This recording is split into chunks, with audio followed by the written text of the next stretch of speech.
Good morning, good morning. Make sure I'm okay here.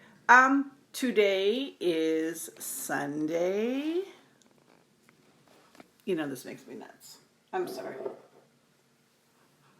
Today is Sunday, February 23rd. Welcome. Thank you so much for being here and thank you for your time. Today we are talking about anchoring your family. And this has been really hitting me hard this week, and it's something that I would like to share with you. What do you, first of all, we love our family and all that stuff. I know that. What do you share with your family about your culture? About how your ancestors lived, where they came from, what did they do? And what is it that you would like to carry on today and add to today? And it serves a very important purpose, and that's what we're going to be talking about today. All right. I have some very good friends who are Jewish, and I don't know much about the Jewish. Once again, I didn't check my volume. Ding dong. Okay. I have some friends that are Jews, and I don't know much about the Jewish culture. They've been teaching me about it. I do have a Jewish name, Esther. I was named after Queen Esther in the Bible, and Queen Esther saved the Jewish nation, the Jewish people. I guess that's what I get for being the firstborn. I was named after the Queen. Sorry, sisters. In any event, they share with me about their culture, and what's very cool about that particular culture is they stick to a lot of traditions that have always been done. And I wanted to challenge you today to stick to the traditions of your culture. What's done at certain times of year. You know, grandma used to do this at Christmas or whatever it is. Some traditions are worth hanging on to. I was at their house yesterday, and she was baking like a machine. And she gave me some cookies, which I will show you. Who knows what this is? Who knows what this cookie is? It starts with an H.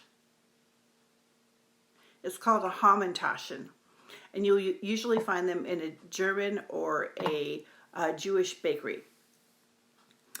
Hamantaschen is only made one time a year, and that is to celebrate the holiday of Purim, or Purim. I'm not quite sure how it's pronounced. Purim. You could Google it.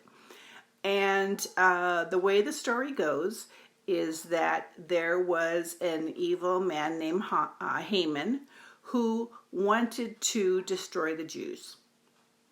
And there was this wise man who was a good friend of the king. And this wise man set up his niece, Esther, to become a candidate to become queen. And it was a very long, extensive process. And they set her up to be queen, and she won. And she was the queen. And she did a very bold step and approached the king and told him about this plot of a man named Haman who was looking to destroy the Jewish nation and to please save the Jewish people. So the king agreed, and they got a hold of Haman, and he was executed, and the king and Esther saved, and Mordecai saved the Jewish people from extinction. And then, of course, they had the Holocaust later on. But every year, in honor of that, they do make these cookies that in English translates to, some people call it Haman's hat or Haman's pocket, but that it was filled with evil. It's got a dark filling. Okay. Um, they've since made other flavors. I indulged yesterday in blood orange and pineapple and blackberry, and amazing. Okay. So why am I telling you this? It's really important in these days we are living in to educate your kids yourself and to respect the cultures of where you came from so that your kids have a sense of identity. It is your responsibility as a parent, aunt, uncle, grandparent, whoever you are, to really put your time and attention into your family right now, namely your kids, because our kids right now are bombarded with so much stuff, especially in America. You get to pick your gender. You get to decide if you want to be a boy or a girl. The things that they're exposed to way too much stuff too soon. And we know that young people who have problems and enter gangs is because the gang felt more like family than their family did. Now, whose fault was that? I don't want to point any fingers, but if you build a strong family sense of this is who we are, this is the traditions that we follow, this is where you belong, we belong together, we are family, we will honor our ancestors, we will do what our ancestors said. That is really, really an important thing to do so that they can pass it down. They can pass it down. Whatever your culture was, don't be ashamed of it. You are who you are for a reason. You were born into your family for a reason. Honor it. Honor it. Every culture has its goods, its ups and its downs, but it's really important for us to respect the culture. And if you don't know, if you didn't learn very much from your family when you were growing up, or if you're growing up now, research it. Ask some elders. Elders are an amazing source of wisdom. Ask them to tell you stories about back in the day. How did they handle problems back in the day? How did they handle their financial problems back in the day? How did they get by? What did they do to earn a living? How did they support their family? Learn from them. Learn from them and pass it down. Because if we don't honor and follow the culture that we were raised in, our kids are just going to be flapping in the wind and vulnerable to whatever's going on out there. Not the best of options. We want them to be themselves, but to keep in mind what our cultural values are. What's important to us? What do we do at certain times of the year? How do we respect our elders? How do we respect the people that have gone before us? Give them a sense of identity. This is where you came from, and we will respect those that have gone before us. Hey, Glenn. The Hawaiian culture is very good at respecting the culture, keeping Hawaiiana alive, and that's one good example where you can go today. You can go to Hawaii today and see all the cultural things that they respect. Back before there was written word, people learn things from being told stories, and in Hawaii, the way of telling stories is through hula. Every movement that you see is representative of something. They're passing the culture down, And it's so important for us to give that to our kids.